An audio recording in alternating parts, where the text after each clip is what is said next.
If you need structured guidance on a missing persons case, I offer consultations. Details are at missingpersonsconsulting.com. Dawn Michelle Holt was a 20-year-old from Waldorf, Maryland.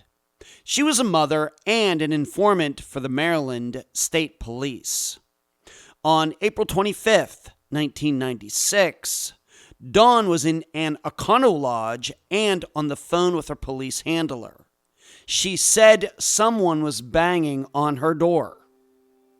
She was never seen again. I'm Ed Denzel, and this is Unfound.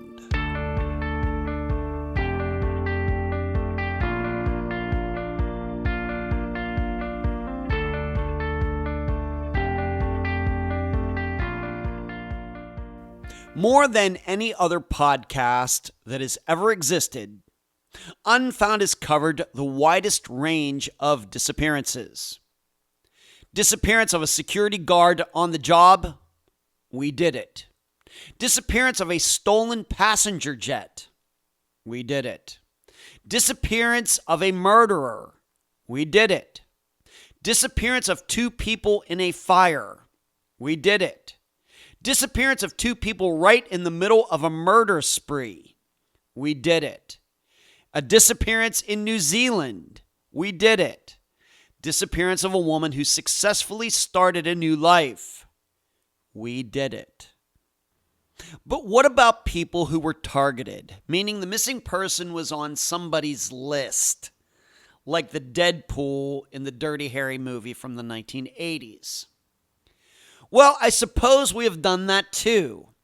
An argument could be made for Jodi Huisentruit. Somebody certainly planned her disappearance. Some people believe Mark Heimbaugh was targeted, although I am not in that camp. And there are a couple others, but it's not a huge category for Unfound. Well, with Dawn Holt, for the first time in Unfound's history, the word bounty will be used. Yep, she had a price on her head. And now a summary of the case. Dawn Holt was only 20 years old when she disappeared, but wow, a lot happened during that time. She got married. She had multiple children who were 3 and 1.5 at the time of her disappearance. What followed this was Dawn's descent into criminal issues, addiction, and hanging around with the wrong crowd, to the point that her husband took the kids and left. Dawn ended up with a guy named Mo. There was an ambush where he got shot but survived. In the aftermath, though, Dawn was essentially forced into being an informant for Maryland police. In this capacity, Dawn set up the guy who instigated that ambush. So, on April 25th, 1996, just before Dawn was going to go to court regarding some of her own felony charges, she was staying at the Econolodge in Waldorf. She called her husband and said she'd like to see the kids the next day. He said they could do that. Then Dawn called her police handler. She said that someone was banging on her motel door, although Dawn did not specifically make a request for help. They hung up. The next day, Dawn didn't show up to meet her kids. She was never seen again. When Dawn's court date arrived, she did not show up. However, the man, Cecil Somerville, who paid for her motel room, did. He seemed to be looking for her like everyone else at that point. Cecil allegedly did not know where Dawn was.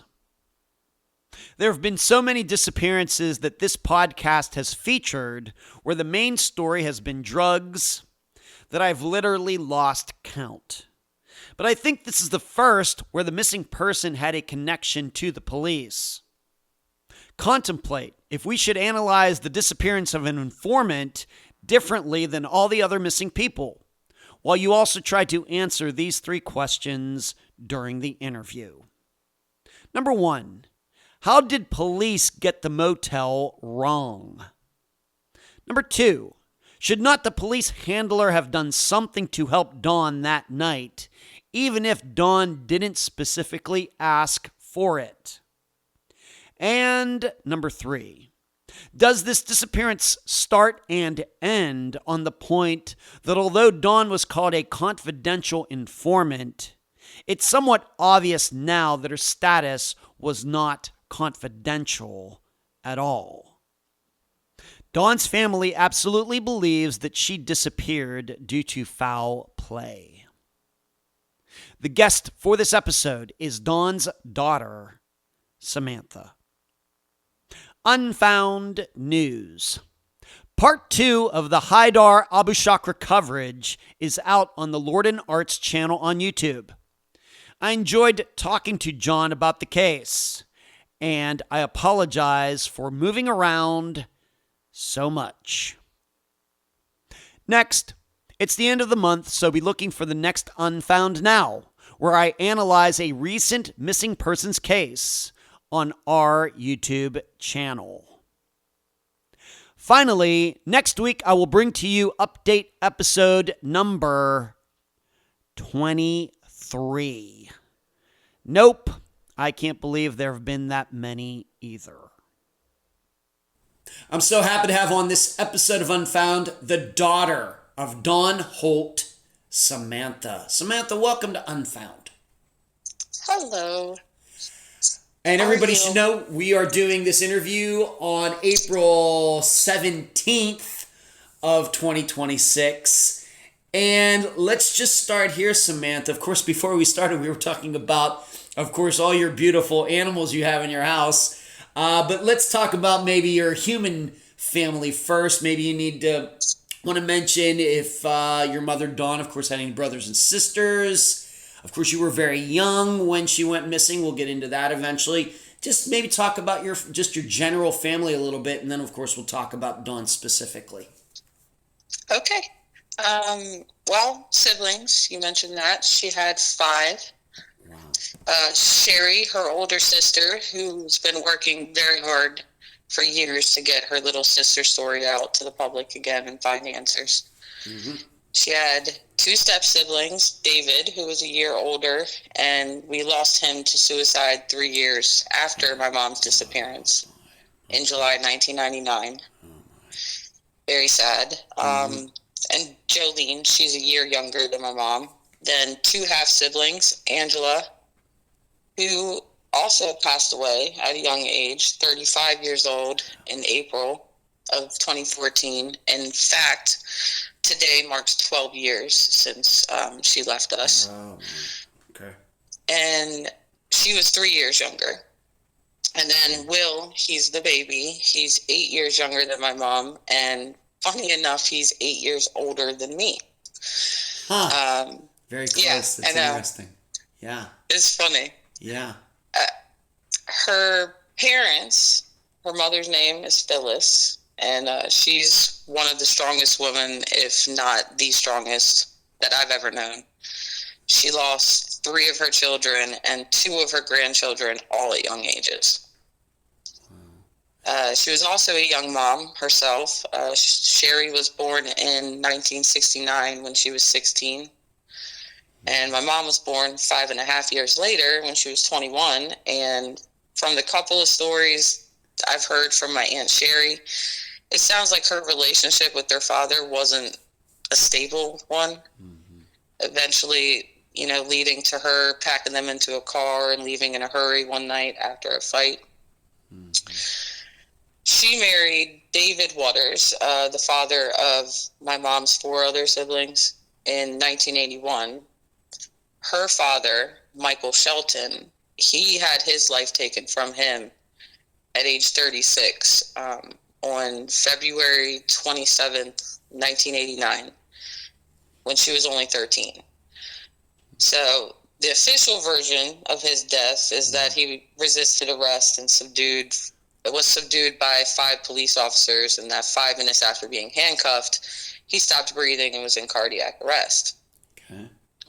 And the death certificate alleges, drugs and alcohol are the primary reason for death because he was an addict as well.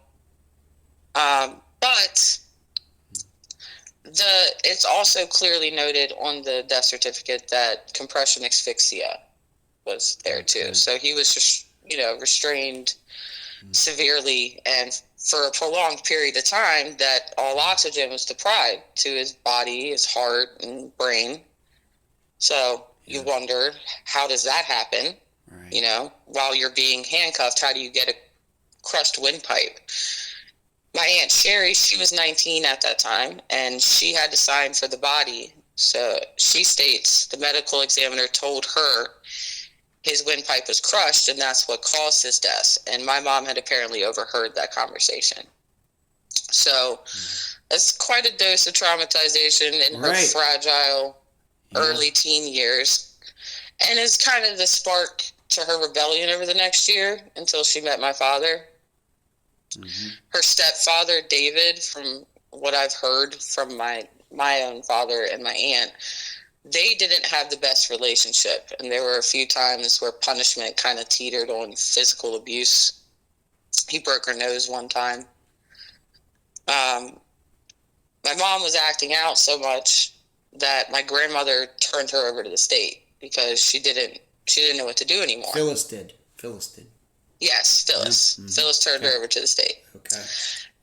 And my mother ran away from the group home she was staying in, and some short time, I don't know exactly how long, after she met my father. That's about as much as I know about her own dad. Her own mom, as you can see, she doesn't like to be put into this so much because it's she doesn't want to relive it all over again. That's a lot of loss, Samantha.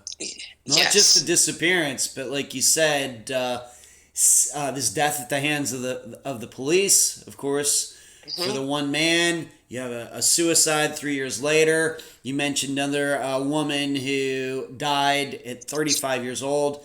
I mean, a lot of loss in that. Wow. Yes, she lost her stepson, her first daughter with her husband David. That was the one they first shared together. She lost my mom. She lost one of Sherry's sons. He died from a gunshot wound. I think he was 11 or 12. Oh my goodness. And then my 1.5-year-old cousin, who was Sherry's daughter's son, he drowned in a pool. So it's it's even worse because a lot of it happens around the same time period of the year, especially April. Today's the death of Angela, and then in a week it'll be the disappearance of my mother. Yeah. Right. So it's a lot on my grandma. I feel my heart breaks for her all the time. I wish her so much peace and love. And she's still alive. Phyllis is still alive. Yes, she is. She is. Okay. And she's got great-grandchildren, and she is a part of their lives, and she does everything she can for everybody in the family. She is a great grandmother. Well, of course, you were 3 years old when she went missing, correct? You're just 3. Yes. Just 3 years old. And of course, you've already explained a little bit. Maybe your mother was a little bit of a handful, but maybe you want to expound a little bit about, what people have told you about her. Maybe, let's just say maybe some of the more positive aspects of her, if you'd like. What else have you been told maybe from your grandmother and others about your mother, Dawn? Well, I actually do remember quite a bit about her. Wow. Just myself. I do have memories. Okay. But some are little things. I mean, I remember her nail polish color and, these certain pants that she would wear, laying in bed with her while Barney played on the TV and her talking to me. Huh. Another, she's standing in the kitchen while I'm sitting on the living room floor, and she's singing along to TLC Waterfalls, Yeah, don't playing go loudly chasing, on the stereo. Yeah, don't go Yep. chasing waterfalls, right? Good song. Yes. I remember her talking about my brother starting to tease with one of her girlfriends while sitting on the couch in our living room when we lived in St. Mary's. And a cookout we had at our house in Waldorf, where I had watermelon for the first time, and her running around happy. I remember the Christmas before my brother was born, waking her and my dad up to open presents, and her kissing my dad goodbye. I have a lot of little memories, and I hold on to them as tight as I can, but I don't remember her voice or the sound of her laugh or how her hugs felt. And not every memory I have is a good one. Like, when we lived in St. Mary's, I remember her being a good mom. Granted, she was a teen mom, but she was still present. But after a little while of us living in Waldorf, she started to change. While my dad was at work, she would sleep most of the day on the living room couch.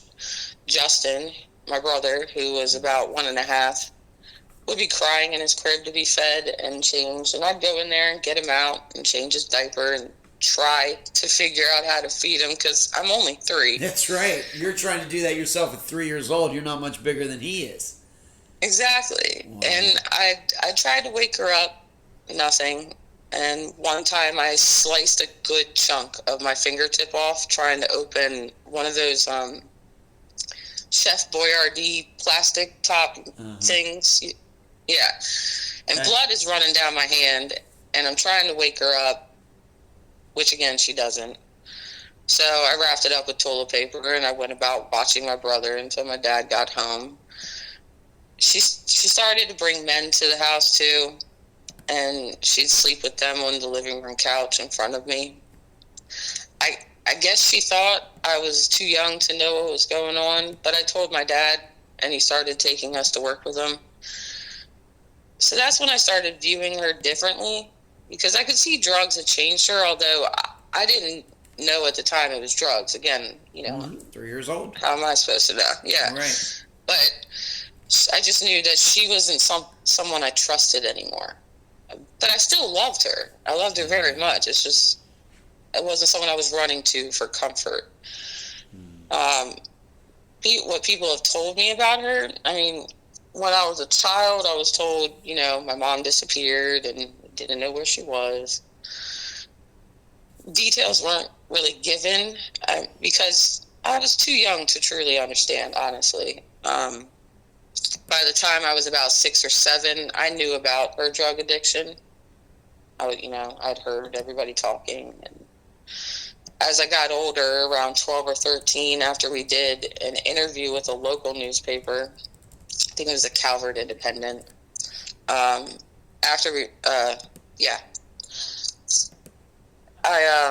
learned that I learned about the bounty and that there were people coming after her.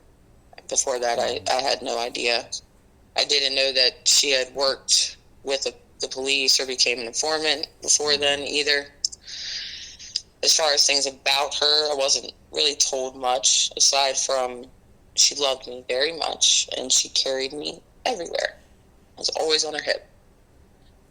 There's a few things. Yeah. What have you learned about her addiction? How did you learn how that started? Did your father ever pass that along to you? How that all started? Was that already a thing when they met, or how did that all get started? Your best insight. She didn't start heavily using until my brother was born. She might have partied recreationally before then, with friends, whatever. She's a teenager, but this is when she started putting herself around the wrong people. Is after he was born. My grandmother thinks she originally started using cocaine to lose weight, but ended up liking it and becoming addicted. Okay. Yep. That's common. That was common back then, I guess. Yeah. Yeah. Yeah. Yeah. Okay. Yeah. And it makes sense. I mean, and back to things about her. Like, my dad's told me cute little things that she would say. Like, one thing that sticks in my head, because I have a terrible time trying to sleep. I can never get comfortable. And she said to him one time, don't you wish you could just take your arms off and hang them up when you go to bed? And I don't know why that's always stuck in my head, but yes, I do. I really do wish I could do that, Mom. I do. Mm-hmm. Just stupid. Just a stupid, cute little thing that somebody would say. Okay. But I mean, her and my grandmother also wrote a journal for me before I was born. And my dad found it again around the time I was about 6 years old. So I could read my grandmother's handwriting, but my mom wrote in teenager cursive, bubbly as can be, and I hadn't learned cursive yet because I was only 6. I'm just learning how to write. Yeah. And but I remember watching my dad read some of her pages though, and crying. And I wish, I knew what he was reading so badly. I still don't, and I have no idea where that journal went. I never saw it again. Oh, you don't have it today? No. Nope. Wow. I have no idea. I know. There's a lot of stuff of hers that we don't have anymore because it was all in a storage unit. And I think my dad missed 1 month, and they put everything on auction. Years ago. I think I was like 9 when that happened. So all of her clothes and everything is gone. Okay. What about, of course, once again, talking about drug issues, did this lead then to criminal issues?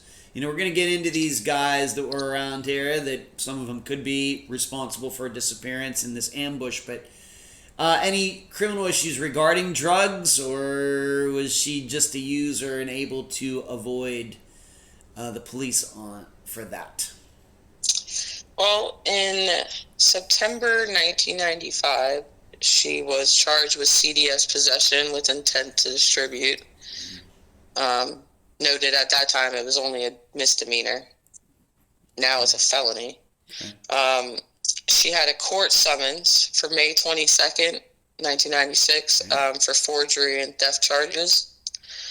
And then there are 2 other cases attached to her name.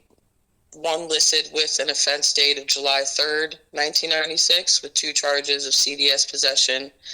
And then another for July 22nd of 96 with CDS possession and CDS possession paraphernalia. But these were after she went missing. Right. And I mean, it listed on the case records, these dates are listed as the offense date, but I believe these were just the cops trying to find her by summoning her for court. Okay. Those are the only things that are on her record after she was 18. Anything before that, I heard she was arrested for something when she was younger, but I have no idea. Okay. Let's move on to talk about 3 particular people that I think we're going to mention quite a bit here once we get to her disappearance. I'm just going to talk about them in general terms, maybe just what their connection to your mother, just in general. Who is Mo Thomas? Mo Thomas is his actual name is Anthony Maurice Thomas. Okay. It's his government name. But he also was known as Mo Somerville. He was her boyfriend. She was sharing a room with on Baptist Church Road, and also a known drug dealer. He was shot 4 times while he was with my mother at the Baptist Church Road house, and she took the fall for the charges when the house and room they were staying were raided within a week after the shooting, and this is when she became an informant. Okay. Also, to note, his birthday is April 25th, the same day my mom went missing. Wow. Yeah. This month of April. Tough. Yep. Some sort of cosmic thing, if you believe in such things, going on in this month.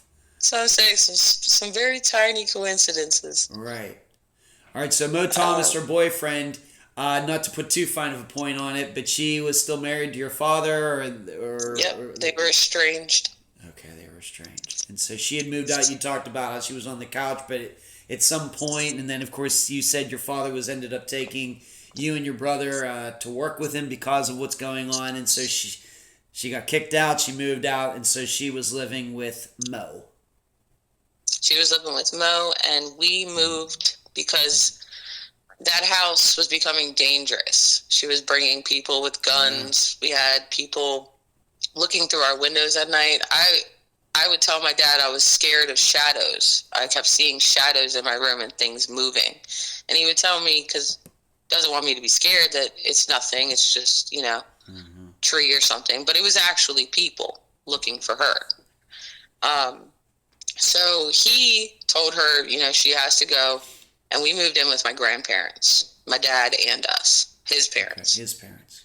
Okay. Yep. And we lived with them while she was living in different places, and then she was also, at that time, she was renting a room with Mo in there. Okay. Okay, and she met Mo just through her doing drugs or whatever. Drugs was the main connection. Yep. Okay. Yep. And we're gonna come back to this ambush that happened here in a bit, like you mentioned there, where it got pinned on her for, of course, erroneous reasons. Who is Tim Hall? He's the one we believe came or sent men to the house Mo and her were staying at and held them at gunpoint. In early April, my mom helped the police with a drug bust where she bought a half ounce of crack cocaine from him, and it's stated in court records. They obtained a warrant to search his house for drugs, but they were also looking for the guns used in the shooting. They didn't find them, but already had him in custody for possession from the bust. And 2 days before my mom went missing, April 23rd, 1996, he was released on a $100,000 bond. Right. Okay. And once again, this will make a little more sense when we get into the actual particulars of this ambush. And then third, I believe this is Mo's brother, Cecil Somerville. Yes. A little bit about him, if you could. Yes, he is the brother of Mo and also a drug dealer. He was allegedly also seeing my mom. Yeah. He paid for her bus ticket back to Maryland and the Econolodge motel room she disappeared from. Police have confirmed that information to us. And we believe the two brothers wanted to collect the bounty or just eradicate a problem, her being the problem, after seeing how quickly she rolled over on Timothy. They were afraid she'd do it to them too. Let it be noted, his records state he has 6 charges of domestic violence and 1 for second-degree assault. So, in my opinion, he can be a violent man and has no problem doing so. Right. These three guys, of course, knew each other. Mo and Cecil, I guess, brothers, so I guess they're probably friends. But Tim, enemies, frenemies, how would you portray the connection between these 3 guys? I don't believe, well, I was told they had no connection. They have no connection at all. They didn't know each other? They did not know each other, and the only reason that they were coming in contact with each other was because of my mother. All right, so she was the focal point. She was like the spoke and in the wheel, and they kind of branched off from that. Yeah, they had nothing. The more I've researched all of this and read everything, and when I said I think they wanted to collect the bounty, honestly, I don't think they did. Okay. Well, we're going to get into more this than I think about it. Yeah, listeners probably, well, what's this bounty? We're going to get to it. Trust me. We just need to get these names straight because we got some names here that we'll start throwing around quite a bit. And we need to just understand the generalities of them first. So the best as you can tell, of course, you were only 3 years old at the time and everything else, and you've done extensive research. You should know, the listeners should know that Samantha's sent me quite a bit of work that she has done on this, and I really appreciate that. To help me understand all of this is that Mo, Tim, and Cecil, of course, Mo and Cecil know each other because they're brothers, but Tim was somewhat of an unknown entity to the two others. Yes, he was someone my mom was already getting drugs from or selling drugs for, but then she was also messing with Mo at the same time. She seemed to be very sloppy from what I'm gathering. Okay. All right. Yes. All right. Let's talk about, you've already talked about the shooting. I have it just in our outline here called an ambush. Of course, describe what happened. And it did involve Mo. It did involve, I guess, Tim. Maybe Cecil was involved in this as well. I don't have that in my notes. But just describe this ambush. Why did it happen? Where did it happen? How many people involved? As much as you know. Okay. My dad says that my mother told him this part. That she told him men parked on Reeves Road and walked through the woods to the house my mom and Mo were living at on Baptist Church Road. There's a newspaper article from the St. Mary's Today stating Mo told police he was with my mom when 3 black men approached them while they were outside. They were armed with handguns and made them both lie on the ground. Mo got into a physical altercation with one or more of the men, and one of them unloaded a 9mm. He was shot 4 times in a leg, which caused a fracture in his left hand, right thigh, and left shoulder. But police sources say that story is baloney, and Mo wouldn't state who the men were and probably invented the story. Those same sources state that the shooter was someone who knew my mom and stuck around for the police to show up, that the would-be killer joined the crowd as the rescue workers rushed Somerville to the chopper. My mom later told her mother that the gunmen were likely acting on behalf of the drug dealer, Timothy, because she owed him money. Said this guy was accusing her of stealing his money from selling drugs and that she didn't give him the money. Never would say who did the shooting, though, and claimed they couldn't see because it was too dark out. Told her while she was laying on the ground, she was thinking, my mother will never know what happened to me. Just very sad to think about. Right. And there was an instance before this, too, in September 1995, where she was pistol whipped by a masked intruder at another Waldorf motel, and police have stated that they believe all 3 things are linked: the attack, the shooting, and her disappearance. When was this ambush? What is the date on that, if you have it in front of you? It's end of March 1996. I don't have the exact date, but it was the last week of March. All right, so just roughly, let's just say roughly a month before she went missing. Yes, absolutely. Yes, all right. 1 month. And we should also state Mo lived. He got shot 4 times and lived. Yes, he did. Wow. Yes, he did. Okay.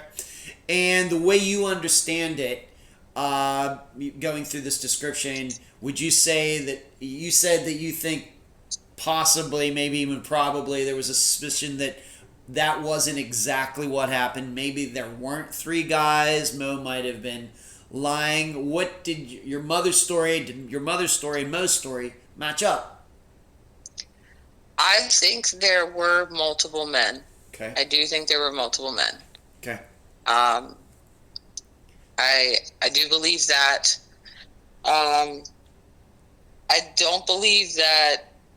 I think when they're saying that it's baloney, that they're saying they didn't know who it was. Oh, okay. To that part. Oh, I gotcha. I think that they knew exactly. Well, of course, my mom knew exactly who it was. Mm-hmm.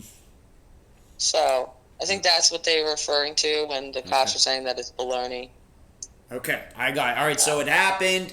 There were 3 guys, but when it gets to who they were or who they weren't, that's the part that's baloney. They might have, as is common, we have to admit, even to this day, and maybe even before 1996, that they don't want to tell who it is just because of fear of repercussions or something. Yeah, absolutely. Okay, got you. Thank you. All right, Yeah. so we have, but your mother was not shot. No, she was not. No, she was not shot. He was shot. He lives and survived this, and that's how we have these stories. But what was the fallout from this? Is the fallout that then your mother got something pinned on her because of this? Yes. All right, just please go through that now, please. So after the shooting, probably a few days, not even, the police raided the house that my Mo and my mom were renting a room in. I'm assuming because when they found him in the house after the shooting, they had probable cause. I'm guessing here that they saw something in the house. Yeah. That was like, okay, we can cook, because it was a house full of drug addicts. Mm-hmm. So I'm assuming, they raided the house. They were renting in, and in their room, the police found guns and drugs, which belonged to Mo. But the police were pinning it on her and made her write a statement saying they were hers. And she did it to protect Mo and keep him out of jail. I don't know why. She told her mother she made a drug buy for police on Golden Beach Road in order to get a more lenient sentence on her own criminal charges. So that had to be at the beginning of early April. Right, had to been quick. They set up the buy with Timmy for a half ounce of crack so they could pick him up on possession because they wanted to get a search warrant for his house to find the guns used in the shooting. Mm-hmm. And they didn't get one fast enough because they didn't find anything. The shooting happened at the end of March, and he was charged from the bust my mom helped with April 17th. So about 3 weeks later, and it makes sense why they didn't find the guns. Yeah. There's a newspaper article from my mom's disappearance by the Calvert Independent where they state court papers filed in early April of 1996 describe a Maryland police state investigator watching as a confidential informant bought the cocaine from the drug dealer in Hughesville. So what we're saying here is we have this ambush. These three guys show up, seemingly hired by Tim Hall. Yep. All right. Yep. And then what happens is, of course, the police show up, ambulance shows up, Mo lives, and maybe in the chorus of all of this, they say, wow, there's drugs in this house. They then come back, and that's how this gets pinned on Dawn. My mom. Yes. All right. So then, in response to get a lenient sentence or something, she becomes an informant and turns around and does a drug buy with the guy who hired the shooters in the first place. Yes, she had told them. That is the theory on this. Okay. She had told them that he had been the one that shot at her. Okay.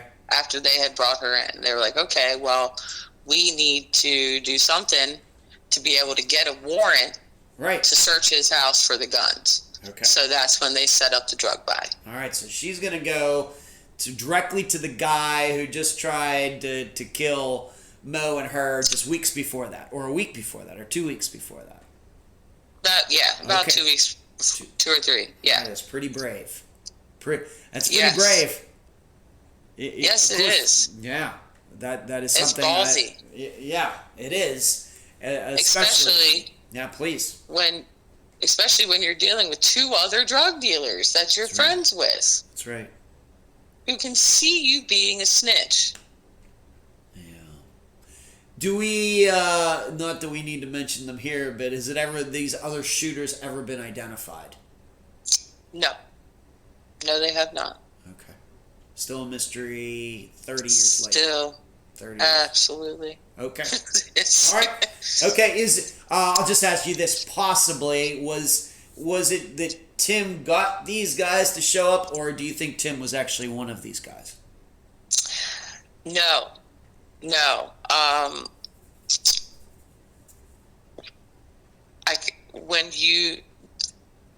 So there's a question later on that you're going to ask me that'll I'm just answer your that. best guess. Yeah, just your best guess. Your insight into this. My insight into this is that she said in her last time talking to my father. Okay.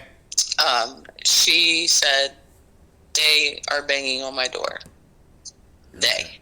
Yeah, they. So that means multiple people. Yeah. Because if it was him, he's banging on my door. Right. So she said they. So that tells me that it was the same people that have been already coming after her. But my dad was not her final call. Right, and we'll get into that. But yes. Just regarding Tim, in regards to this ambush, because she or Mo or the combination of them owed him money or whatever, he's not believed to be one of the shooters at this ambush. It just might have been hired somebody else to do it. Yeah, Tim. Yeah. He could be one of them, or it could be people that he's hired. But I just know that it's more than one person. Okay. Let's move on to this. Now, you do have the name of the officer who was like your mother's handler and all of this, and this is not...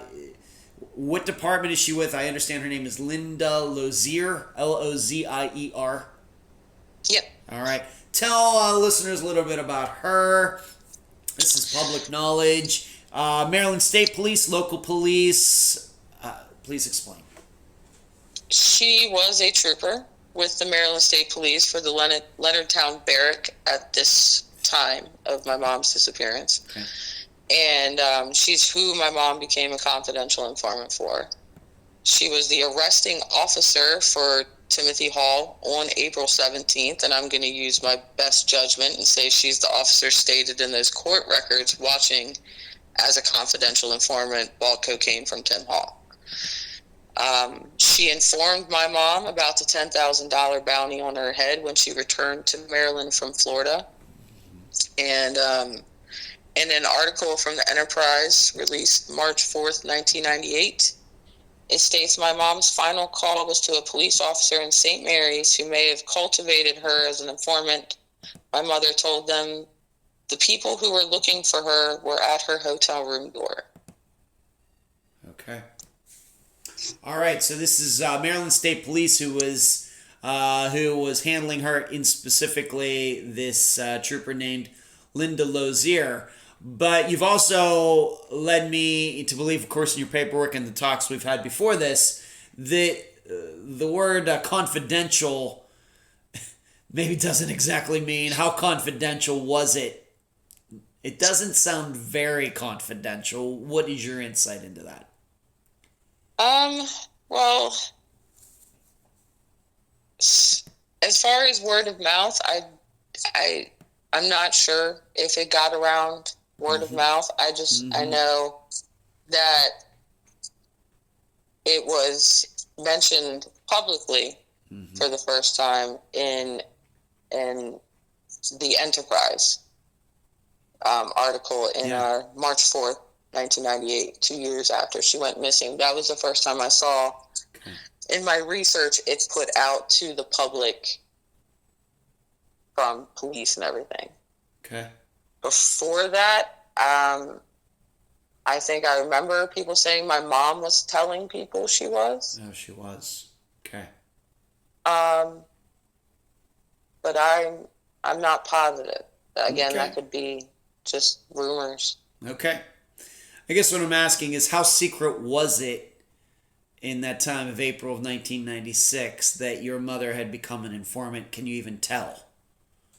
Is there any way to even tell? Just that she was sloppy, it seemed like. So, I mean, they knew. I don't think he was so... how do I word it? Okay. So... Because the reason I'm asking, just if you're wondering, I'm wondering because, one theory of this disappearance is that people knew that she had become an informant and was snitching on people, and that was the cause for her disappearance. All I'm asking you is, if that is true, how known was it? Is there any way to tell now how known it was 30 years ago? It was definitely known Okay. by Cecil and Mo. Okay. I guess now that I understand how you're asking Yeah. it was definitely known by them that she had rolled over on Timothy. Gotcha.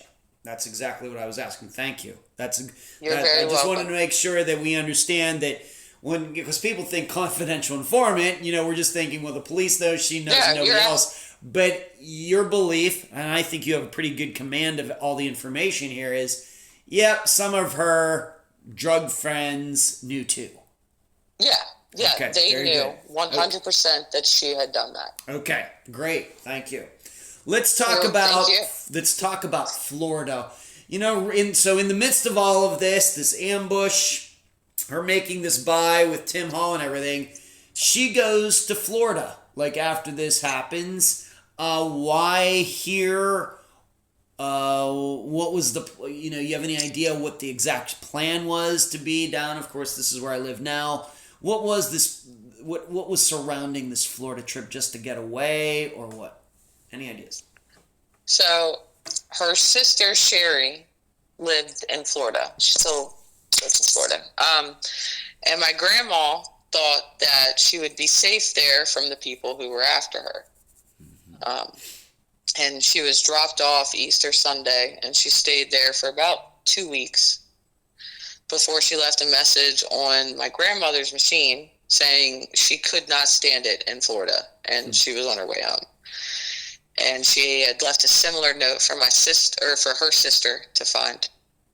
And in the 2 weeks she was there, my aunt said she had acquired drugs from someone, and my aunt found it and got rid of it, which had upset my mom. And I think that's one of the reasons why she was trying to get back here.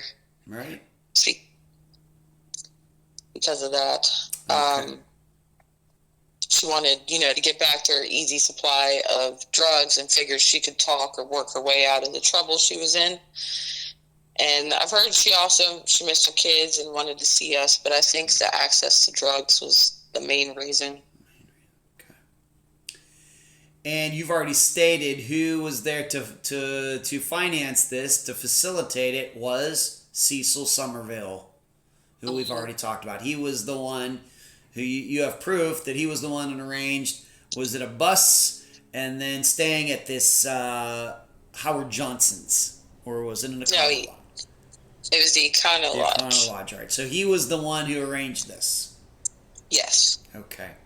Do you think that, of course, given that we now know about this May court date, she was eventually going to have to go back to Maryland one way or the other anyway, right? I mean, not right at the time that she did, but eventually she was expected, unless she wanted to miss this court date, which of course would just bring more problems. Terrible. Yeah. Terrible. But no, she was only staying in Florida until the court date. We were gonna bring her back up. My grandmother was gonna bring her back up, make sure she's safe and everything, and bring her to the court date. But she just showed back up. Okay. Okay. It was kind of crazy the way she did it. All right. She was here in Florida, and then I guess she called. Of course, this kind of before cell phones. She got a hold of Cecil, or maybe he contacted her somehow, and he facilitated her going back to Maryland to this Econolodge to hang out, to stay. I think if anything, she probably called his pager. Okay. All right. So he arranged this. It's important to note, and we want to. That in a lot of places it's named Howard Johnson's, but it was actually an Econolodge. Do you have any insight on how that got messed up there? One place, one hotel chain to another. Any idea? I have no idea. I really don't. I don't know why there's so many things wrong with her report, because there's a lot of untrue things or false facts. Yeah. But I don't know. We never told them it was Howard Johnson. Huh. So, okay. Even the police, and we've told the police to correct it too. Like, it's Econolodge. So, okay, are they, yeah. I've never been to Waldorf, Maryland. Well, I know where it is. Maybe I have been, now that I think about it. Maybe I've been through there, being I'm originally from Pennsylvania. But is there a Howard Johnson's, or at least at the time, were they both in this town? Or is this like a really, really, really big mess up? Are they like from across the street from each other? Any ideas, insight? That's a great question. That is a great question. I've tried to find old maps and everything about things that used to be there, because it's not an Econolodge anymore. Right. It took me quite a little bit to figure out the location. But yeah, I don't know. I'm gonna have to find that out, just for my own sake. Yeah, that's because this isn't a confusing part, and yeah, it as we've talked about before, is this a mistake that was truly a mistake, or was it something that in a little bit intentional? Yeah, I agree 100%, and I'm going to look into that. But I can tell you now that it is in Waldorf. You are right. It's right off of Route 301. Right on this little corner business lane thing. But it's now a La Quinta Inn. And it's owned by the man who was the manager of the Econolodge at the time my mom went missing. Wow. Again, tiny little coincidences that are just crazy. Right. That is something. Well, I guess the manager moved up in the world. Now he owns it. Okay. Yeah. All right. Maybe we need to come back to that a little later. We'll talk about that. All right. So the court date that was happening in May, was this going to be a big deal? Was this something where your mother was going to be going to jail, even if she was helping the police or anything, or is this just a formality? Was it just paperwork? Was she going to get a slap on the wrist? Do you have any idea about what was supposed to occur at this court date in May? I mean, she had just been summoned, so it was just an arrangement for this one. So she was going to, be read her rights and enter her pleas and everything. But I don't know who the theft and forgery was against. I have no idea. I've even asked my dad. He thought that it was an assault case that was against him until I found the records of what it actually was for. And yeah, I don't know who it was against, who she stole from, no idea. But Cecil showed up to that court date. He did? Cecil did. Cecil was there at that court date, because my dad went too. And he spoke to my dad and was asking my dad if he'd seen where my mom is. And my dad's always wondered how he knew about that court date.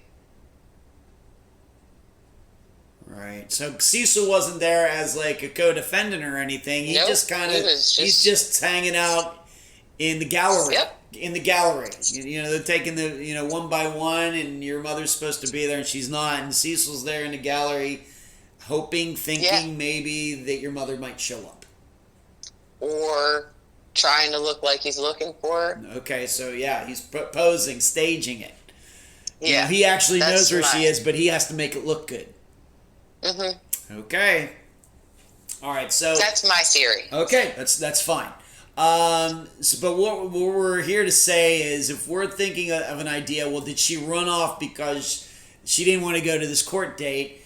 It doesn't sound to me like, I don't know. I mean, considering that she was, having issues with drugs and everything, I don't know how big a forgery charge is compared to that. What do you think? Your insight? No, because she had come back to Maryland anyway. She wasn't going to run from the court date. Right. And the court date was a month after the last time we saw her. Mm-hmm. Or heard from her. Not see her, but heard from her. So. Right. I guess what we're saying here. I don't see her running. Please. I'm sorry. Please. Yeah, I don't see her running because, her parents, I'm sure, she was going to have some help in some way to get her out of it. Through a lawyer or something. Like, they were going to go the full length if they needed to, or she would, be more of a confidential informant. Who knows? Right. Did she actually have a lawyer for this? I'm sorry, what? Did she have a lawyer? Did the lawyer for this? Yeah, for this, yes. I don't believe so. I don't think they had gotten to that yet. Okay. All right, that would be interesting if you were to find out that she did, and whether this lawyer knew she wasn't going to show up that day. Something, once again, throwing that out there. Okay. Yeah, I don't believe she did, because they had just gotten the summons, and she went down. I think they were in the process of figuring everything out, and then she showed back up here, and then she was gone. So it was all very quick. Yeah. I guess what we're saying here is, as you may not know this, Samantha, but we have featured at least a few disappearances where we've actually had to contemplate the idea, did somebody run off because this person was going to be going to jail? There was a trial date coming up, or they were supposed to, they were going to be sentenced or something, and then they disappeared. This doesn't sound like that. Yeah, no, she wasn't. I don't think she was afraid of jail. She spent quite nights in jail before. I mean, again, and I think, she, again, think that's why the Somervilles were scared. Right. Okay. Because, she's got another thing. Maybe she'll try to roll over on somebody else to get these charges off. Okay. Let's go up to this disappearance date. Let's talk about that day. Of course, she's at the Econolodge. It's in Waldorf, Maryland. She's there, I guess, in this room, seemingly by herself, but you can say otherwise. But she did make some calls that day, even one where she said that she was supposed to be meeting your father the next day, maybe see you, your brother. You go through all of that if you could. Okay. So she called my dad and told him I'm back in town and there's a $10,000 bounty on my head, that the officer she'd been helping had told her that. And my dad had heard similar cries for help before, and he tried to help only to have it thrown back in his face. She wouldn't show up or answer the door when he would try to bring us to see her in previous attempts the months prior to her disappearance. And I remember whenever it would happen, asking my dad why Mommy didn't want to see us. So that night, he told her, "You brought it upon yourself. I did everything that I could do." Just sad. But he did agree to give her a wake-up call in the morning. And I understand why he spoke to her this way. This woman, he was 28. Yeah. He had 2 kids he's trying to protect. Yes. He's trying to get away from all this. She had stolen money from him. She'd broken his heart, just running through the dirt. And he's just, okay, I'm just trying to get away from you. Mm-hmm. I love you, but I need to protect our kids. But like I said, he did agree to give her a wake-up call in the morning, and she told him they've been banging on my door all night, Denny, and he said she sounded scared. At some point in the phone call, I don't know when in the timeline, but she did say she was coming to St. Mary's and that she wanted to see us, my brother and me, and that was the last time that he spoke to her. Okay. All right, so we'd have this phone call, and he was aware that something went on, of course, the next day. Or that night. Or that night. Okay. Let's talk a little bit about, you've already kind of discussed it, but what was this other phone call? So, her final call was to a police officer. Huh. And it was, who I believe was Linda. Okay. And police say that the narcotics officer, in her phone conversation with Dawn Holt, offered to send another off-duty officer to the motel to pick her up, but she declined, also telling them someone else was coming to give her a ride. And That's stated in the Maryland Independent from July 2004.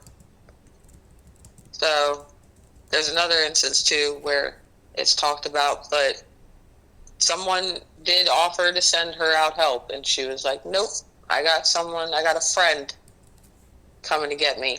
But there was only one friend who knew exactly where she was. And it's the person who paid for the motel room and the bus ticket. Cecil. Yep. Okay. Has this, being that this call went to a police officer, this police officer admit to it?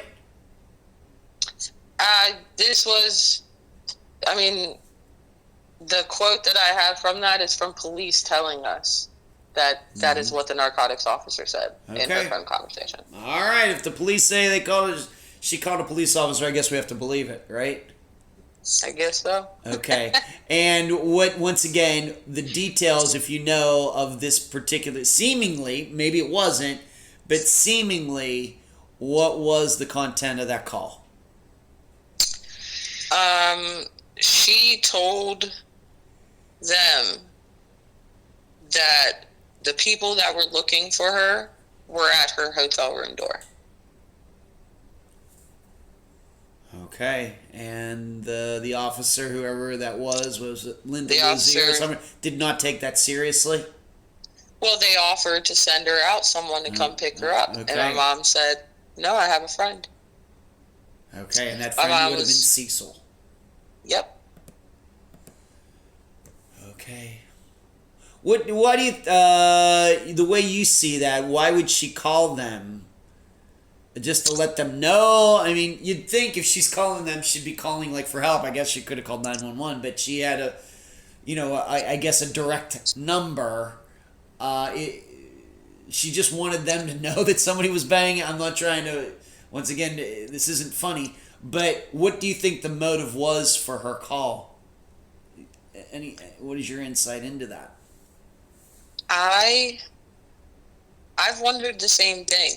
Mm-hmm. I don't know if when she called, she was expecting them to just send police to the door instead of coming to pick her up. I think she expected, I don't know, maybe she expected more. Mm-hmm. But my dad, he told me that she was high. Yeah. And that's why she didn't want the cop to come pick her up, because she had drugs in the room. Right. That would complicate things. And I was like, okay, that could make some sense. Right. And that's why she says she had her friend coming to get her and take, All right. So maybe that's what it is. Somebody's bothering her at the hotel. I just want you to know I'm going to have some friend pick me up, so I'm not going to be here. Maybe that's the way the call. I'm not saying that's correct, but could be one interpretation. It could be. Yeah, it could be. Okay. Gotcha. But she didn't, unfortunately, she didn't mention this friend's name. We can guess who that might have been, but she didn't say who. She didn't say Cecil, John Smith, Mo, just my friend. Else. All right, friend. Okay. So next day, what happens?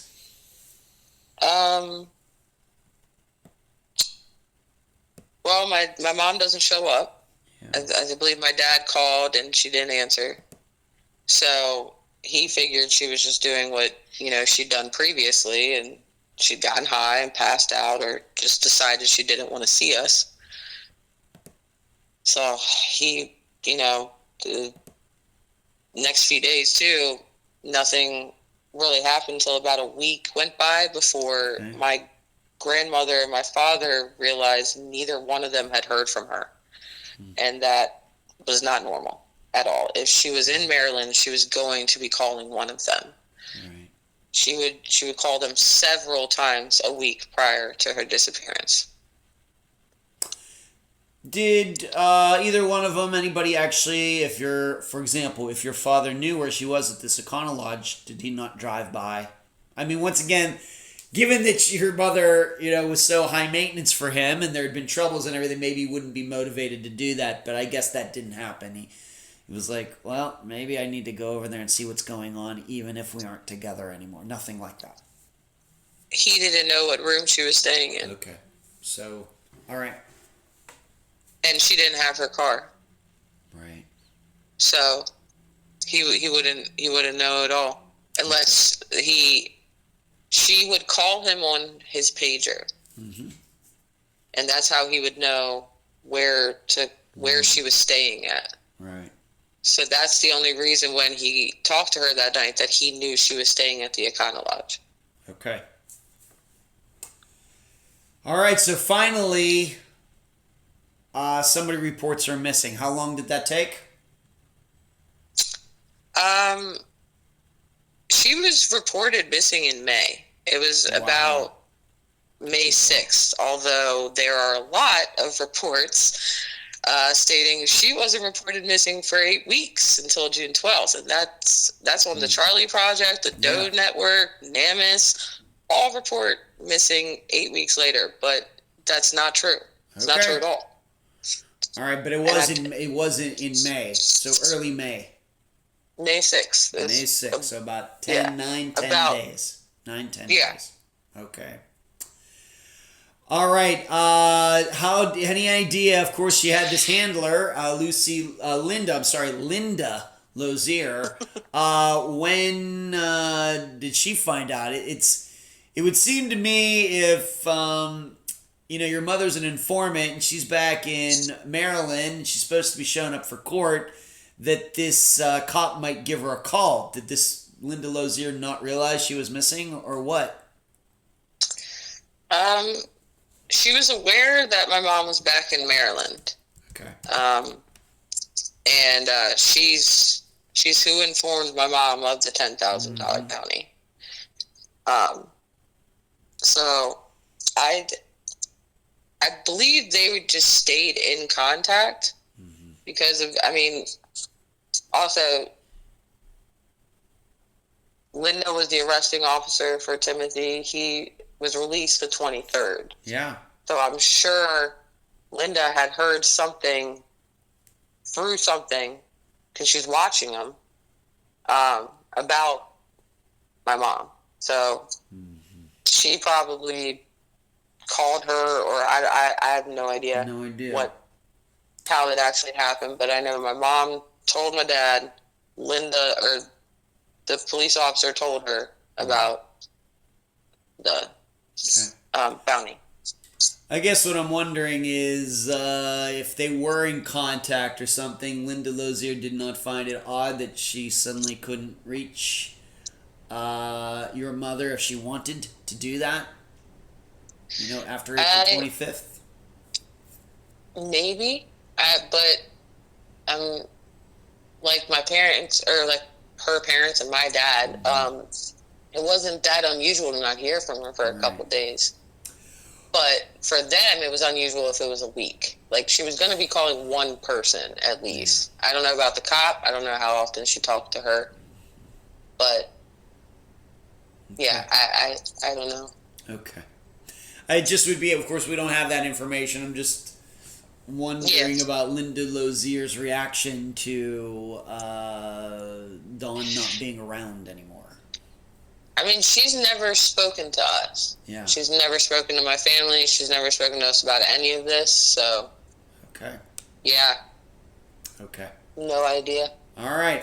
But a report finally gets done. Eventually, they figure out that the Econolodge is the location. Was her stuff there? What did they do with it? Was it really there 10 days later? Did they throw it out? What was did anything even get collected from that room? See, I said to my dad about this, that I would figure, since she wasn't there for checkout the next day or whatever, the cleaning people would just take her stuff out. And he said, no, she would always take all of her stuff with her. Everything. She had to have her hair ties, her sweatpants, all of her stuff had to be with her at all times. So if she was leaving with a friend, she was taking all of her stuff with her. That's what he said. Okay. So maybe then it is reasonable then to say that now, even if she had left she probably took everything. If nothing was there, it's possible she could have taken everything she had. Yeah. Just because she thought she was leaving. She was going somewhere else. Right. And considering she just came back from Florida on a bus, how much could she have had with her? Not much. Yep. Not much. Okay. Yep. But I guess what we're saying then is if they did check this room, nothing was there. Your father, your grandmother, nobody ever got anything that was found in that room. No, because nobody knew where she was staying. Nobody knew. Right. My dad still does not know the number of the room she was staying in. Okay. How helpful, best as you can tell? Yeah, as best as you can tell, how helpful was? Of course, you said this manager is now the owner of the La Quinta. How helpful was the Econolodge back in 1996? Video, anything like that? Were they very helpful or not? I've seen where they interviewed the manager, and he said that he remembers her picture, the missing flyer poster that they hung up in the thing, but he doesn't remember anything about her that night or any time that she was staying there. My dad said that the police, that they said they checked the video but never found anything, but he thinks they were checking the Howard Johnson and not the Econolodge. Right, so maybe there was a Howard Johnson in town then. They were at the wrong place. Yep. Okay. Right. Okay.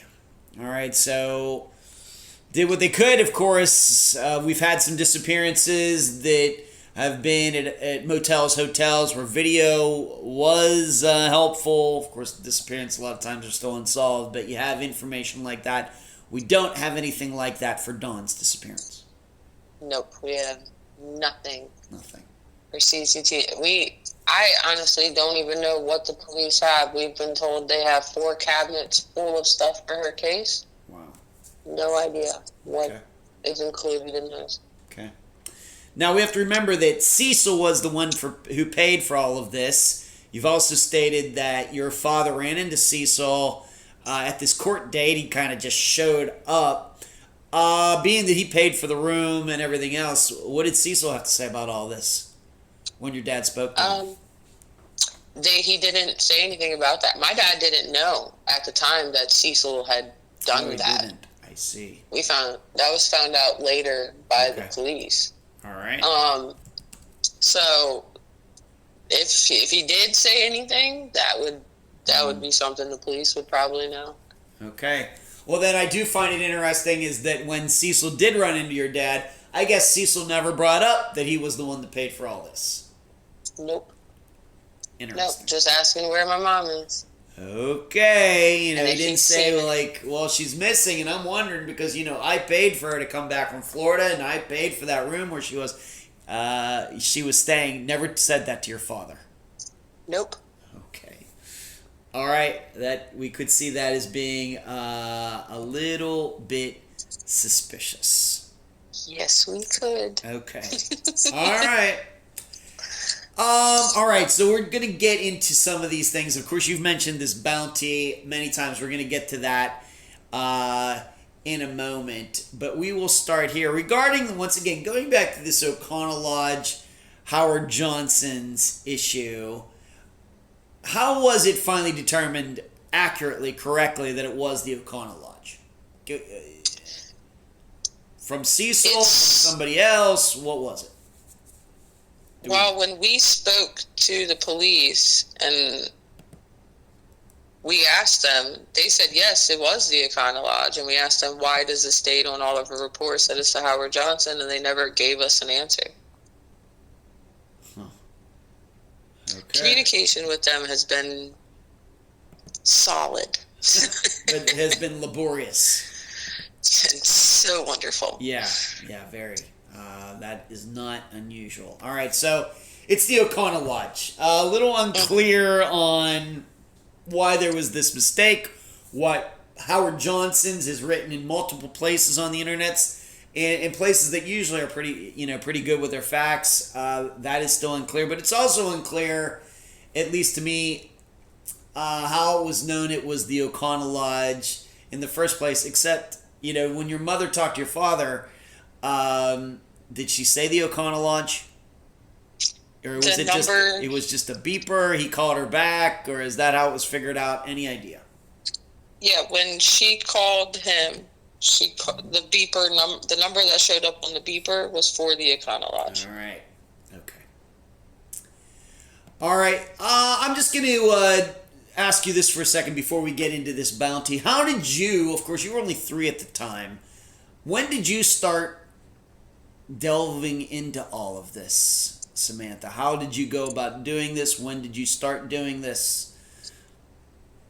I've always wondered and, had my own theories and everything like that, but I didn't start really diving deep into it and honestly upsetting my dad by asking all of these questions because he has to relive it all over again. And about 2 years ago, my Aunt Sherry had found these amazing advocates that started getting my mom's name out there. Before, if you looked her up, you'd only find a couple, the Charley and the Doe, and that's it. But now you search her name, and she's on Instagram and TikTok and Facebook, and other people that I don't even know are sharing her story, and it's incredible. But when she introduced me to them, I was a little skeptical because I didn't want to go through all this again, because it seemed like every time we tried, nothing happened. The cops don't really talk to us.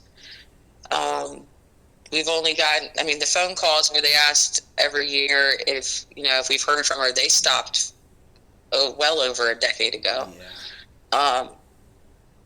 So when I started seeing what Raul could do, one of our advocates, the FOIA requests and everything, and how he initially got the police to start talking to us again. They're not anymore, but he pushed us so far in the right direction and gave me so much motivation that now, after all of my research, I can see very clearly, and I don't know how the police have taken this long to put things together. Like, how can you not look at these people and see which one it was? All right. It blows my mind. Okay. Let's move on to this. You've mentioned it many times. We need to understand it. This $10,000 bounty. Who was the person who first found out about this, and how did this person find out about it? And your mother knew about it, I guess. Where does this story originate? It originates from my mom. Okay. My mom, it's all coming from her. She said that the officer that she was informing is the one that told her she had $10,000 bounty on her head because of the drug bust. What she had done. And that was against Timothy, so of course she's going to think Timothy's the one that put the bounty out on her. Mm-hmm. That's all the information I have on the bounty, but I don't think anybody ever got paid. I don't think anything actually ever came of the bounty. Okay. I think it was just on her head at this time. So you're thinking that this is quite possibly Linda Lozier who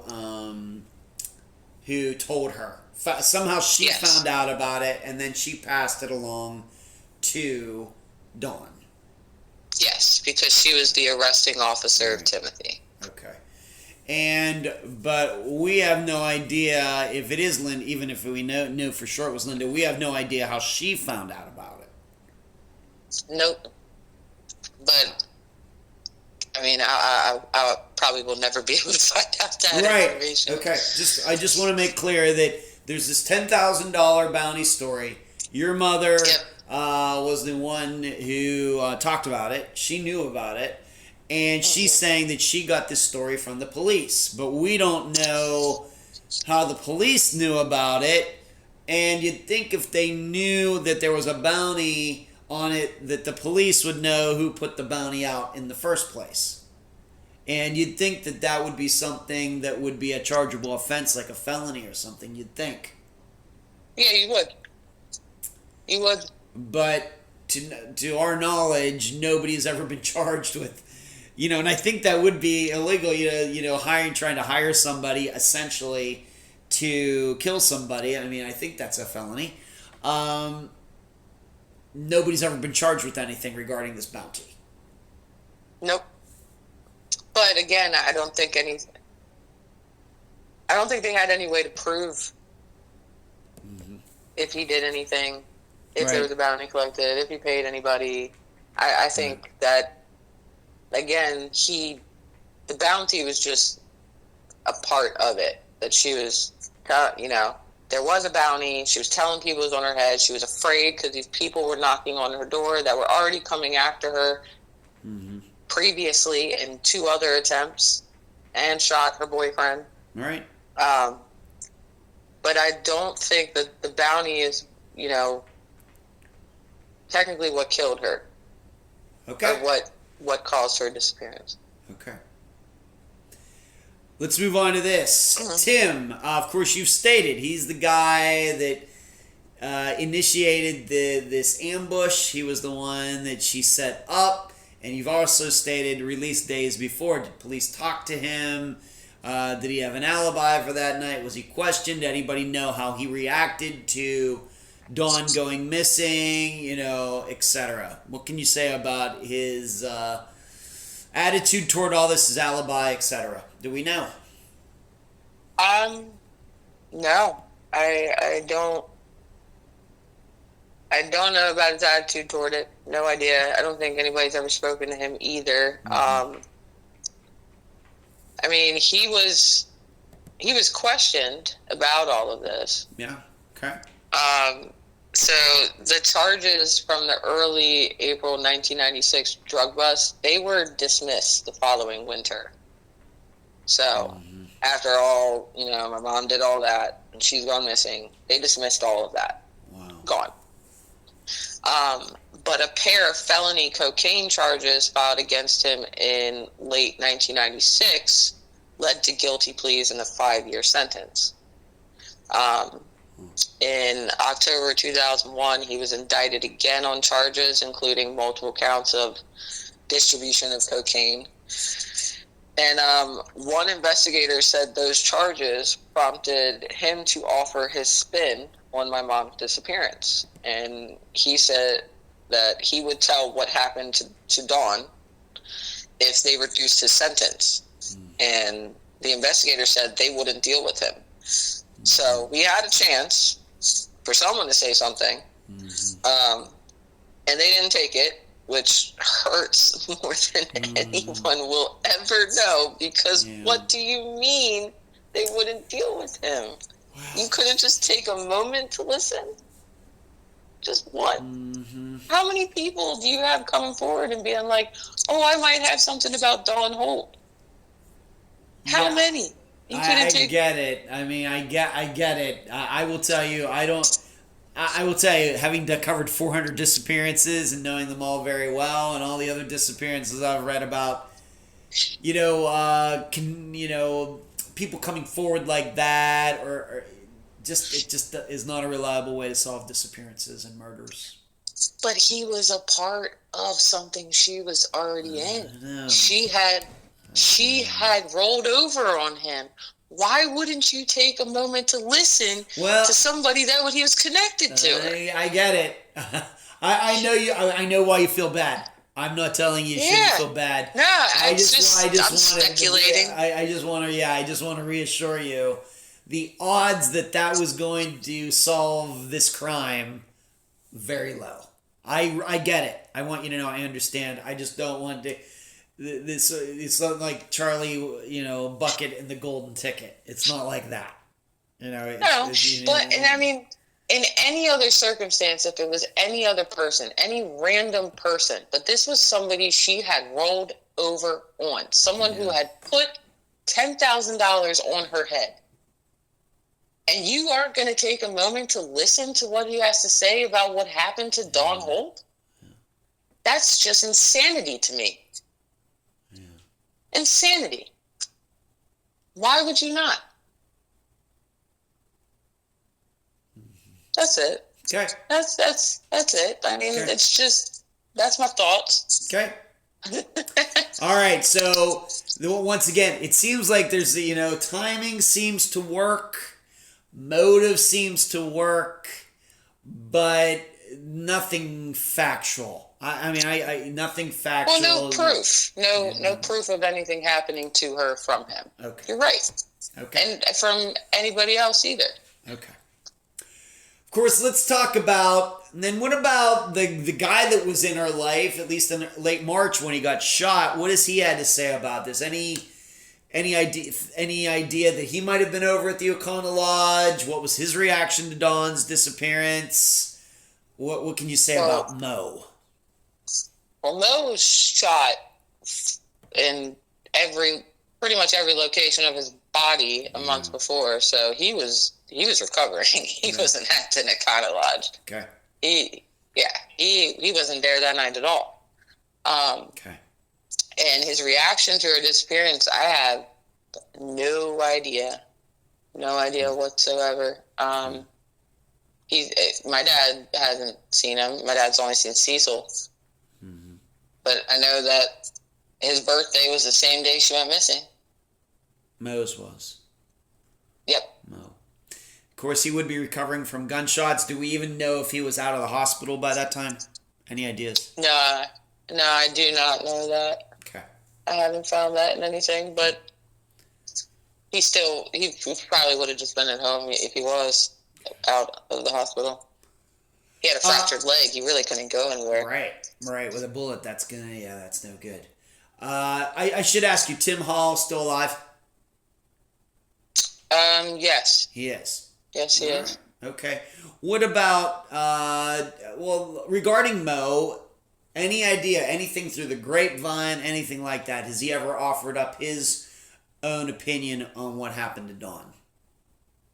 No, not that I know of. At all. Okay. Is he still alive? No, he passed away in 2019. Wow. At 59. Wow. Natural causes or violence, or do you know? I didn't say. I did not say. Okay. What did he do with his life after 1996? Well, from what I've been able to find in my research, it seems like he continued selling cocaine, but not getting caught until 2009. There are quite a few newspaper articles I've come across stating him being a known drug dealer. Yet his Maryland case search record doesn't have any charges against him related to dealing drugs. So he was pretty good at, not getting in trouble. He had a possession charge in 1989 and a battery in 1990, but these are all before 96. But then afterwards, he has 5 different paternity cases with 5 different women. Wow, God got around. Yeah. Oh, yeah. Well, only 4 of them happened to be his. One, he got lucky. Oh, he got a break. Okay. Yeah. Lucky him. Okay. And there's a Bayonet article from 2009 in September where he was named one of 12 men arrested in a multi-jurisdiction task force drug bust. Nice. Big old one. That case was taken to federal court and not listed in his records. So I can't see anything. But in one of those paternity cases, it states in his court records that his child support payments are suspended effective March 8th, 2010, due to his upcoming incarceration, which would have been for the 2009 drug bust. And I don't know how long he was incarcerated or what he did after that, but I know he died in 2019, and that's about it. So I guess what we're saying is getting shot 4 times didn't change his behavior at all. Not one bit. Wow. But again, I mean, he didn't get in that much trouble compared to your mother. His brother. You just wait for his brother. It's going to be fun. All right. Yeah, let's talk about Cecil. Of course, we have to I'll remind everybody, of course, he is the brother of Mo. Cecil was the one who paid for Dawn to come back from Florida for a bus trip for the Econolodge. He is also the one who showed up at this hearing in May where Dawn was supposed to show up. Of course, she did not. He runs into your father. They talk. Seemingly, they have a decent conversation. It doesn't sound like there was any arguing and any fisticuffs or anything. No, what did he have to say about this? Her disappearance. What has he done with his life? Same kind of questions that I asked you about Mo and Tim.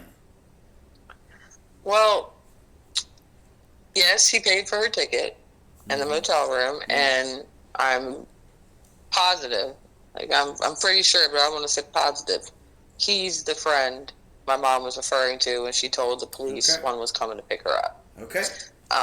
So I think he may have been the last one to see her.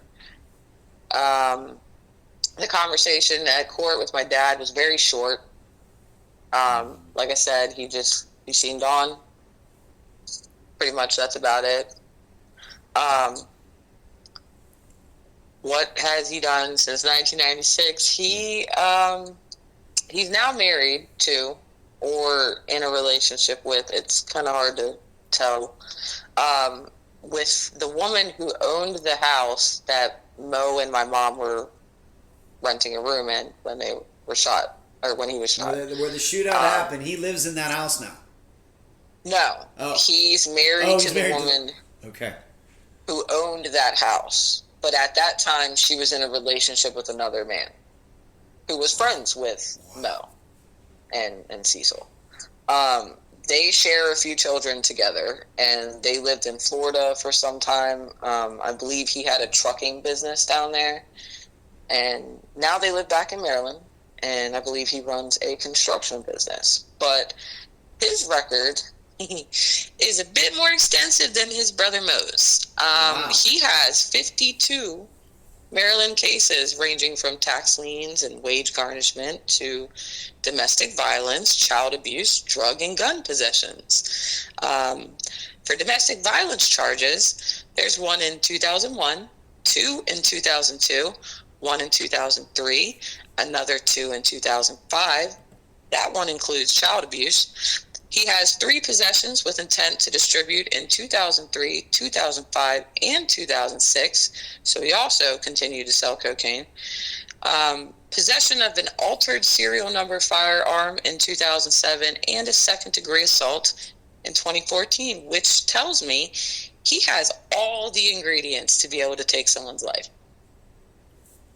Right. All of them. Anytime you start talking about domestic violence and things, and possession of weapons, Yeah, multiple counts of domestic violence. Right, and once again, to remind everybody, this is the guy who arranged for Dawn to come back to Maryland.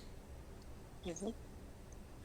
I should ask you, I guess, I think you would have said, did your father, when he encountered Cecil in that courtroom, like you said, it was fairly quickly, your father didn't think to ask, well, any idea where Dawn is?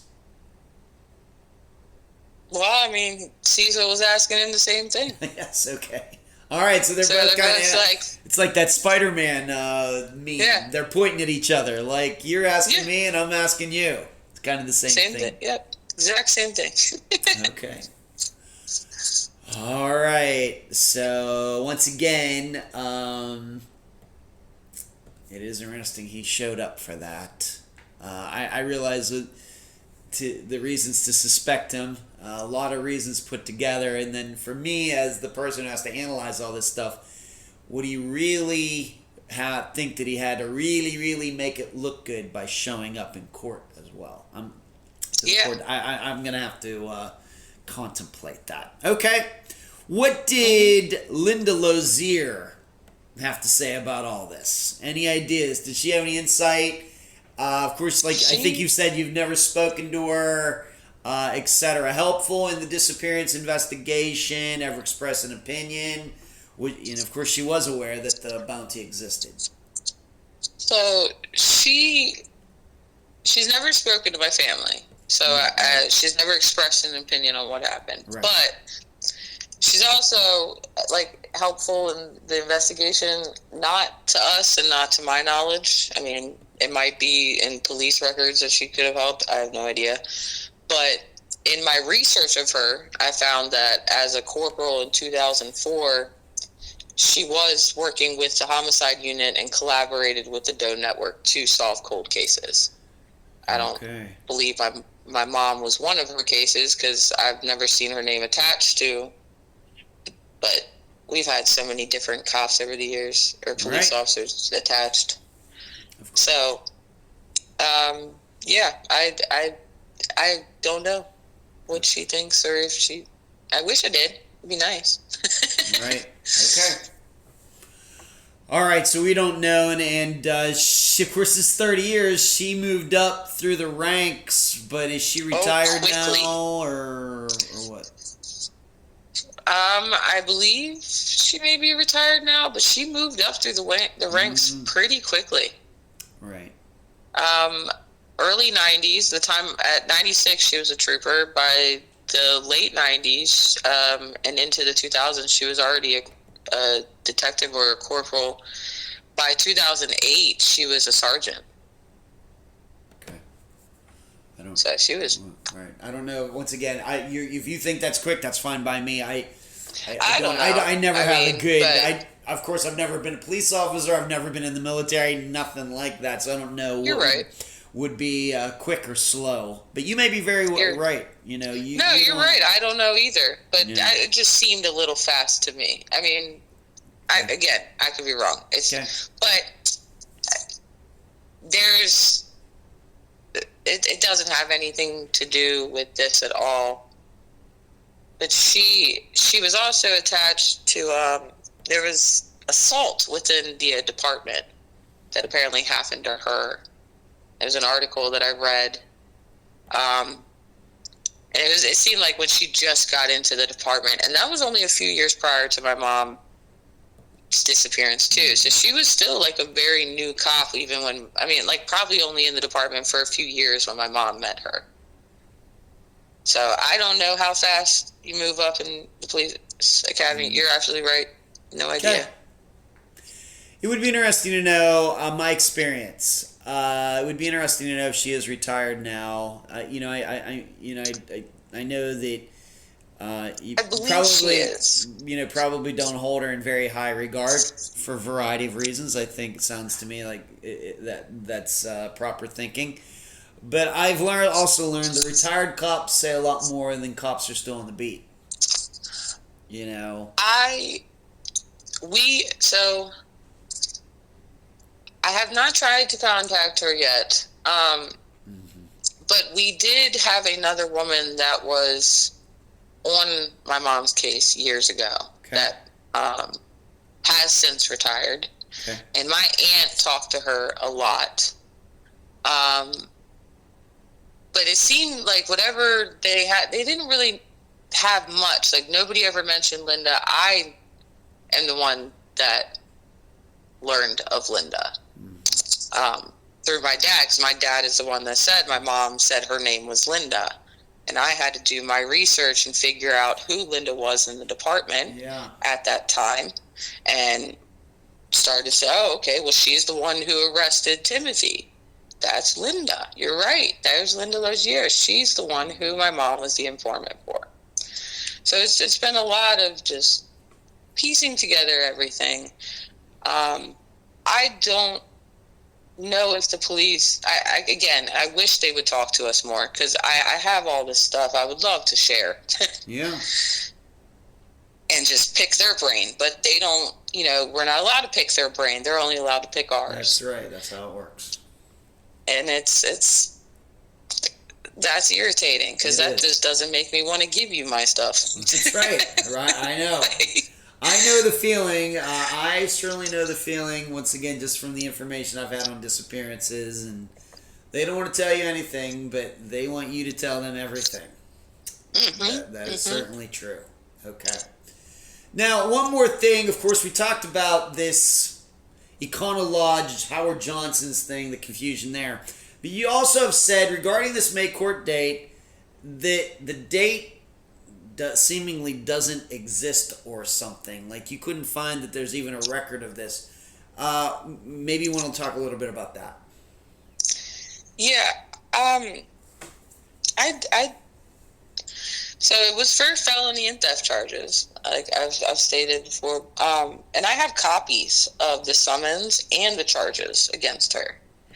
But I don't know who she stole from or any of those details. I don't know who it was against. And I don't know why it doesn't exist on her record. But the 2 possession charges after she was reported missing are still there. It doesn't make any sense to me at all. And I think we've asked why those charges are on her record, and we've never got an answer. But, yeah, I don't know why it's gone. Maybe it was just dropped. But it still doesn't make sense why it wouldn't be on her record. Okay. All right, so we have a question mark there as well. Yeah. Yeah, I don't know why it's not there at all. Okay. What has this been like for you? Of course, you were 3 years old when this occurred. What has this been like for you working on this, accumulating this information? And you certainly do have a lot of information, more than a lot of my guests have had. What has this been like for you? And how do you go about handling? Of course, you have to be very logical in doing all this, but also the emotional side too, which of course can be much more subjective. Well, 2 years ago, up until 2 years ago, I was going into all of this thought process with the same way most of my family does. She was on drugs. She made bad decisions. Somebody killed her.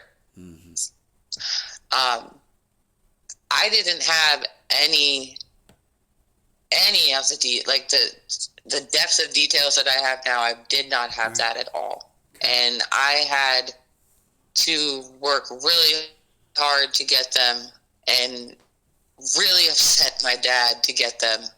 It caused fights because he just couldn't understand why I'm bringing this all back to light when nothing has happened so many times before. Like we've done newspaper articles. My Aunt Sherry has, my dad has, my grandma's had ponds excavated, like all of these things just for us to be shut down every time. And he did not want to go through it again or for me to. But what he didn't understand is I wasn't approaching it that way. I just needed the facts. I needed to know everything. And there's so much that it's really hard to compile. But once I was able to put it all in writing and all so I can physically see it, everything just starts falling into place. Like it just immediately clicks. Like, how could it be anybody else that could do it? All of these details, everything, it has to be this person.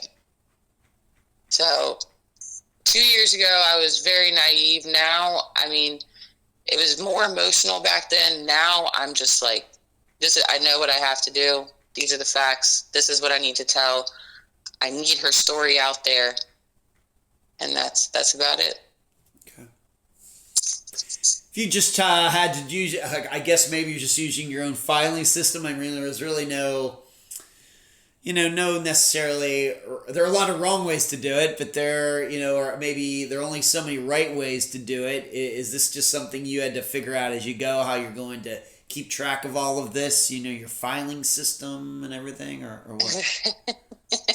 It's a lot of notes and late night thoughts. Like, I don't know how many times I've been just laying there and I'm like, wait a second, there's this and this and this, and why am I not looking for this, and why am I not researching where this person was at this time? And it's constantly me typing in my notes, like, okay, you need to do this when you wake up, and this and this and this, and you need to research this person, and find this. And it can be overwhelming. So sometimes I do have to take a little bit of a break and step away, because I just feel like my brain's being overloaded and I can't process any more information. And then I start forgetting things. So it's a lot of conversations with our advocates and everything that we've had, and me going back through those, and just, it's a lot of documenting and filing. But once I got it where I needed to be, and honestly, your outline helped a lot. Oh, did it? And it truly did. And it's honestly going to be a very good viewing point from anything else that I need to do in the future. Like, I truly thank you for that. You did help push everything to where it needed to be, so I can see it clearly. Well, you're welcome. Yes, thank you. Yeah, any way anybody can use those outlines. Of course, I just use them for the interviews, everything. But if somebody can find some other constructive use for it, I'm all for it. Well, you're welcome. I'm happy to hear that. Thank you. You asked all the right questions, in my opinion. You asked questions that we haven't been asked before, and you're allowing me to go into detail on things that I haven't had an opportunity to before, and it's nice. It's very nice, and it allowed me to be able to put everything I need into categories, and it's great. You're very welcome, Samantha. You're very welcome. Yeah. You're very Thank you. As I try to say, this is, as you know, this is the work that I do. This is not some side gig or anything. This is, and I can see it. Oh, you can. Thank you. I appreciate it. Yeah. Thanks. Yeah. And after 10 years of interviewing a lot of mostly people like yourself, I hope I am learning something. I continue to learn, but I like to hear that. I really appreciate it. No, it's thank you. Seriously, take it to heart, because you have helped quite a bit. I mean, I even sent, because I'm worried all the time if I'm saying everything that I need to say, and I sent it to my advocate, and he said, "This is great to use for any future interviews we might have to do, even if we have to send it, to the police or like that. This is great," and that truly it is. You did. I'm really happy. Well, you're very welcome. You're very welcome. Do you have a website, Facebook page, Instagram, TikTok, anything like that set up for your mother's disappearance? If so, why don't you tell the listeners about it right now? We do. It is called Justice for Dawn Holt, or Justice for Dawn Michelle Holt. It's one of those two. I'm pretty sure it's Dawn Michelle. Okay. Our advocate Raul runs it and does an amazing job with it. He has done incredible at getting her name out there to the masses. We may have a TikTok. I know that her story's out there on TikTok. If you search Dawn Michelle Holt, you can find her. Okay. She's, you can find her on Instagram too. People shared her story there. If you Google her, you'll find a whole list of everywhere she's at right now. It's incredible. Okay. I'm amazed every time I see her face, because before you didn't. The only time I saw her face was the pictures on my fridge. Yeah. And his name, let's give him some credit. What's his name again? I know you won't have to get into his last name. His first name's Raul. Raul Montero. That man is family. Okay. He really is. I cannot thank him enough for everything that he has done for my family and for my mom. I really can't. Okay. He is truly a blessing, and the things he's done for other families and other cases and catch Lisk, and it's incredible that somebody like him exists in this crazy world. Still, it really is. I love him to death. And how long has he been with you? How long have you two known each other? How long has he been working with you on this? Since 2024, I want to say, is when we first started, when my Aunt Sherry introduced me to him. He was first asking if I had any pictures of my mom. They weren't really... I think my Aunt Sherry was nervous that I didn't want to be brought in because years previously, when I was a stupid young 18-year-old, I got upset with her for trying to find answers about our mom because I didn't really know her growing up that well. Never really saw her. So to me, it was like, why all of a sudden do you care? But that was so childish of me to think why I'm the only one allowed to grieve. So since then, Sherry introduced us. Me and Sherry's relationship is 100% better. I love her to death as well. And yeah, he's about 2.5 years, I think now, maybe 2 or just 2 years. That's how long I've known him. But the work he's done in that amount of time is wow. Way more than we did. I mean, we were ever able to do in the 28 years before. Okay. Got to have good help. You know, of course, there are people out there who want to help that aren't good help. And I would say after doing this for 10 years that there's more bad helpers than good helpers. So it's nice to run into somebody, a good helper who's constructive and discreet and everything else. Yeah, right. Well, I mean, he knew things that we didn't know. We didn't know about, filing a FOIA request, and we didn't know how to get the police to talk to us. And he did all of that. He started her Facebook page and started bringing attention to her name and tagging them in every post. Maryland State Police, we're trying to get a hold of you. We'd like to talk to you about Dawn Michelle's case. And it took like 2 weeks, and all of a sudden, now we have an officer talking to us. And he's got Sherry's phone number. And they were talking back and forth. And, I mean, we even had a Zoom call with him. And he's very nice, very respectful, great guy. But he's busy. My mom's case isn't the only case he has. And he did follow the leads that my Aunt Sherry was giving him. Granted, they were dead ends. They were her theories, not my theories. And he did have dogs go out and search the garage that she thought my mom was buried under, and they found nothing. And since then, we haven't, communication kind of died off. And we would reach out to him, and we'd message him and text him, and, hey, we'd love to talk to you. We'd love to set up a meeting. And we'd try, and he would say, he's dealing with the case right now because he works out of Cecil County, and they got some shootings up in there. So, I mean, I understand, but also I would like a little bit more communication, just a hint. But to be fair, I personally have not been in contact with him just myself. And I'm going to do that. It's only been my Aunt Sherry. She has his phone number. She talks to him. And I think that it's time. She lives in Florida. I'm here in Maryland.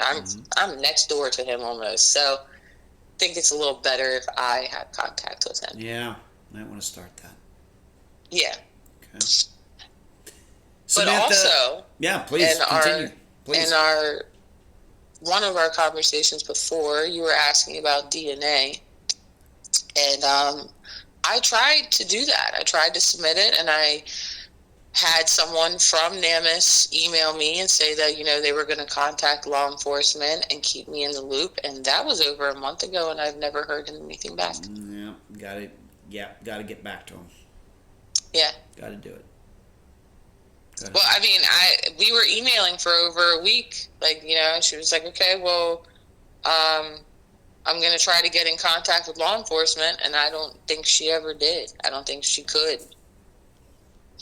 Got to follow up.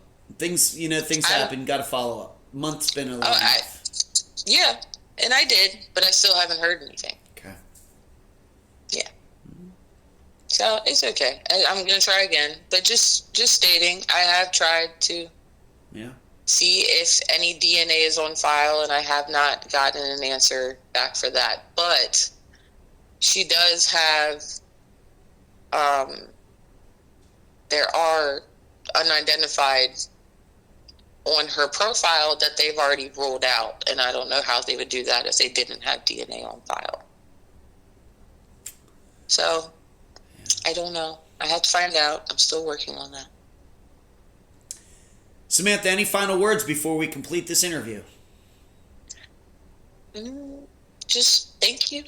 Thank you very much for having me and listening, sharing my mom's story, getting it out there. I mean, just thank you. You're welcome. And that was my April 17th, 2026 interview with Samantha, daughter of Dawn Holt. I thank her for joining me and all of you on this episode.